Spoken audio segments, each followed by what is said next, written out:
అందరికీ నమస్కారం. టీటీడీ అటవీ కార్మికులు ఘన విజయం సాధించారు. చాలామందికి ఆ విషయాలు కూడా తెలుసు.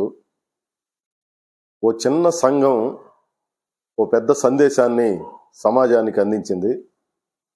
ఆ విషయాన్ని వివరించడం కోసం నేను ఈ వీడియోలో ప్రయత్నం చేస్తాను. వాస్తవంగా టీటీడీకి అనుబంధంగా ఉన్నటువంటి అటవీ విభాగంలో 362 మంది కార్మికులు పనిచేస్తున్నారు. దాదాపు 30 ఏళ్ల పైగా వీళ్ళకి టీటీడీలో పనిచేసినటువంటి అనుభవం ఉంది.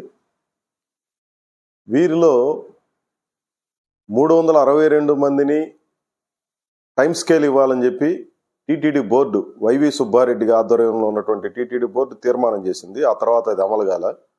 ఎన్నికలకు ముందు జగన్మోహన్ రెడ్డి గారే స్వయంగా వీళ్ళందరినీ రెగ్యులరైజ్ చేస్తానని చెప్పి మాటిచ్చారు. అది కాల.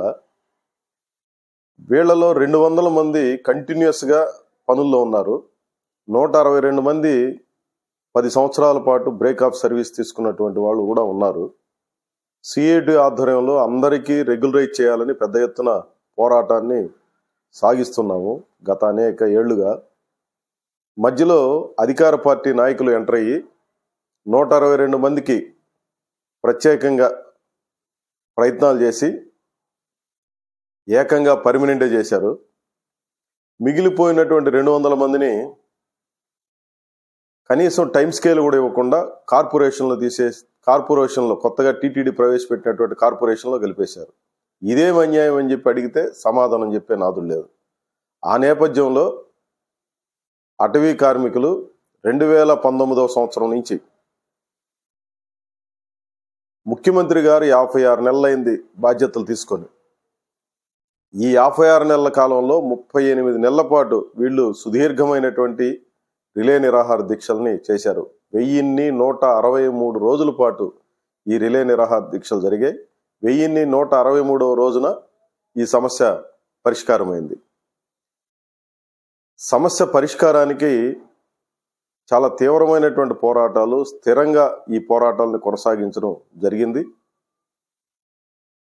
ప్రారంభంలో అందరి కోసం ఈ పోరాటం ప్రారంభమైన అధికార పార్టీ నాయకుల జోక్యంతో 162 మంది వేరుగా వెళ్ళడం జరిగింది. వాళ్ళకి పర్మనెంట్ అయిన తర్వాత, అడ్డగోలుగా పర్మనెంట్ అయిన తర్వాత ఈ 200 మందిలో 70 మందిని చేల్చడం కోసం అధికార పార్టీ నాయకులు స్వయంగా జోక్యం చేసుకొని చేశారు. అప్పటికి 2 సంవత్సరాల కాలం పోరాటం ముగిసింది. ఆ సమయం నడిచింది. పోరాటం ప్రారంభించే నాటికి అందరికీ రెగ్యులరైజ్ చేయాలని, పర్మనెంట్ చేయాలని సిఐటి ఆధ్వర్యంలో పోరాటం చేస్తుంటే కొంతమందిని ఏకపక్షంగా పర్మనెంట్ చేశారు. ఇది అడ్డగోలుగా చేశారు.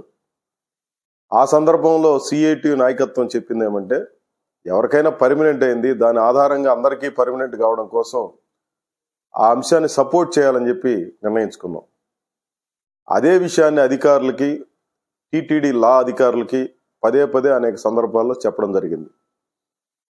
అయినా ఈ వివక్షని గుర్తించి సమస్య పరిష్కారానికి నాటి ఈఓగా ఉన్నటువంటి జవహర్ రెడ్డి గారు కానీ, ఆ తర్వాత వచ్చినటువంటి అధికారులు పట్టించుకున్నటువంటి పాపాను పోల.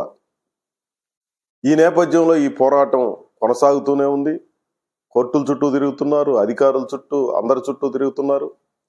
ఈ పోరాటానికి మద్దతుగా దాదాపు ఆంధ్ర రాష్ట్రంలో సిఐటియు పిలుపుతో అన్ని జిల్లాల్లో ధర్నాలు జరిగాయి. వాళ్ళకు సంఘీభావంగా నిరసన కార్యక్రమాలు చేపట్టారు. అన్ని జిల్లాల నుంచి వాళ్ళకు సంఘీభావంగా విరాళాలు వసూలు చేసి పంపించారు. ఇంత పెద్ద ఎత్తున సిఐటియు సంఘీభావం ప్రకటించింది. ఇక జిల్లాలో, తిరుపతి జిల్లాలోనూ లేదా ఉమ్మడిగా ఉన్న చిత్తూరు జిల్లాను పోరాటాల గురించి ప్రత్యేకంగా వివరించాల్సిన అవసరం లేదు. యావత్ సమాజం వాళ్ళకి అండగా నిలబడి పోరాటాలు సాగించింది. ఇక ఎన్నికలు కూడా వచ్చేస్తున్నాయి.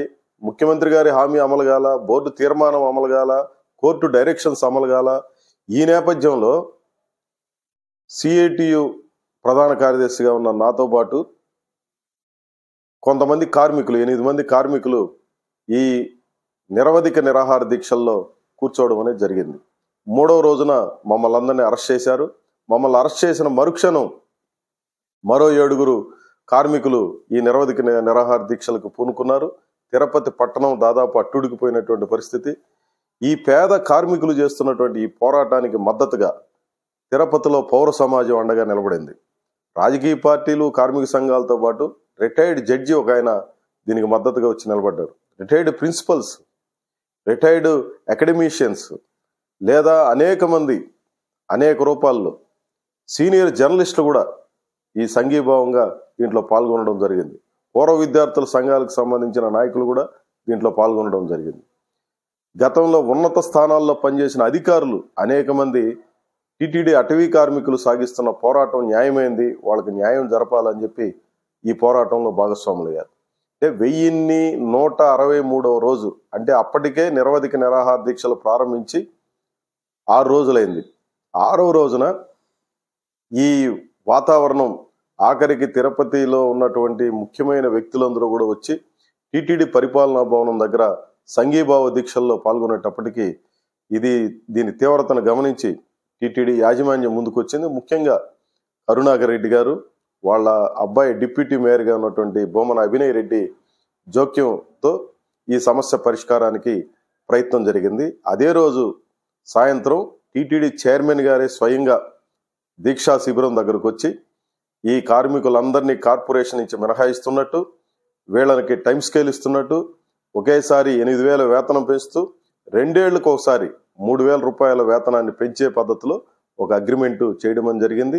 ఓ చిన్న సంఘం, కనీసం 130 మంది కూడా లేనటువంటి సంఘం ఒక అపూర్వమైనటువంటి పోరాటాన్ని చేసింది.